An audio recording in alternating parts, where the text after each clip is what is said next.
Thank you so much, Bugulu, for the introduction, and very warm welcome to you all in Sharm el-Sheikh.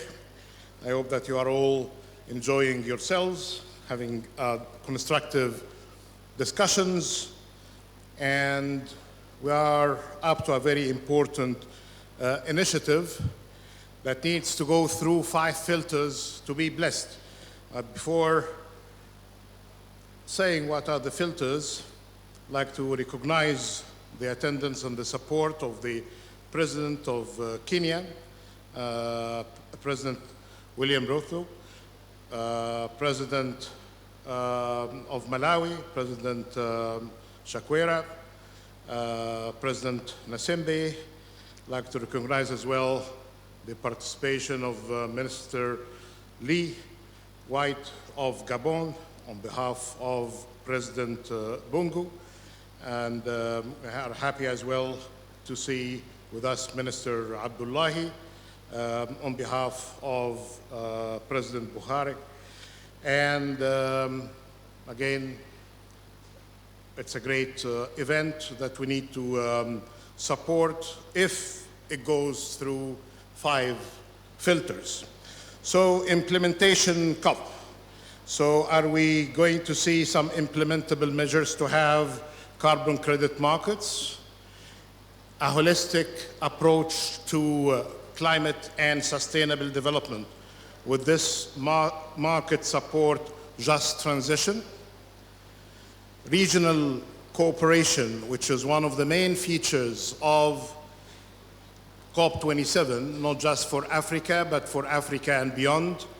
Is there sufficient work on regional cooperation and integration? And the 4th filter is localization. Will it have benefits to local communities, including farmers and small enterprises? And the last one on finance, is it going to be one of the cosmetic, fashionable, trendy matters that we'd celebrate for a moment and forget afterwards, or it is going to be with a substantive contribution to the financial architecture of our markets? So these are basically the filters that one uses now in order to minimize any kind of misleading announcements that we stand to regret afterwards if they are not really meeting the impact. I'm happy to say, not just because I trust Bugulu and the team, that these filters have been checked, and there are good substantive arguments for having a carbon credit market that needs really to deal with the requirements for climate adaptation and climate resilience. And as you know, the champions stand for the support of all initiatives that can really get us in a better stance when it comes to the race to resilience. And here I'm seeing the following in terms of the substance, that the voluntary carbon markets have been growing with an annual rate of 31% from 2016 to 2021. Last year alone, they saw a 50% increase in real demand. Demand for African origin carbon credit had been growing too, at a compounded annual rate of around 36%. And the growth that I just mentioned is coming from a very low base. So we need to put that into consideration before we just cite figures without knowing the substance behind them. And this initiative, as mentioned by Bugulu, is a result of good partnership and collaboration, and stands to get as well some decent support, not just by governments and market participants, but by philanthropies, and including the many of the participants in today's event. And I see in the audience the head of Rockefeller Foundation, Mr. Shah, and many others in the room as well, who have been providing great support to the cause of climate action and sustainability at large. The 4 core objectives of this initiative. First is to grow an African credit retirement approach to deal with the challenges we are facing, at least by 19-fold. You need to set a price for a floor for African credits traded, which is suffering today from a great deal of confusion and discrepancy.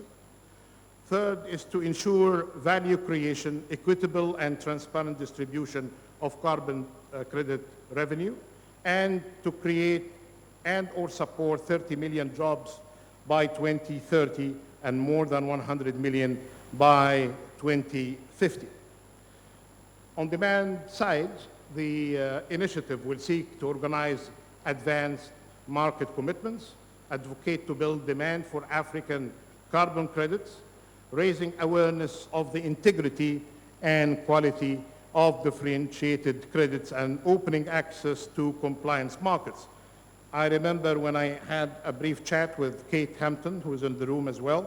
First thing that came as reaction by her is basically about issues related to the integrity of the market and whether a good discipline is being put there to capture the value of such markets.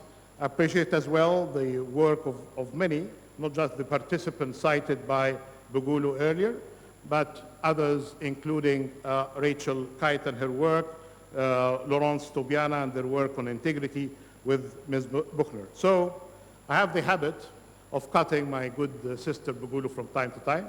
I encourage her to reciprocate. We have a sign, a physical sign that she has to stand first, and then she approaches the podium, and then she gets us out of her way because she is an excellent time manager. But it's a good time as well to recognize her great work with the Africa team and the rest of the champions. And I saw Nigel topping, yes, yeah. And when we were in Gabon, I think he attended a very important meeting there to get us where we are today. So we are building on great knowledge, great work, and we are following international standards, but we're not forgetting the political economy dynamics and the initial conditions of our continent and our countries. And this is a great opportunity that we can really show that we can really do better when it comes to dealing with the main areas of finance and how finance can support climate action. Thank you so much. Have a great discussion today. Thank you.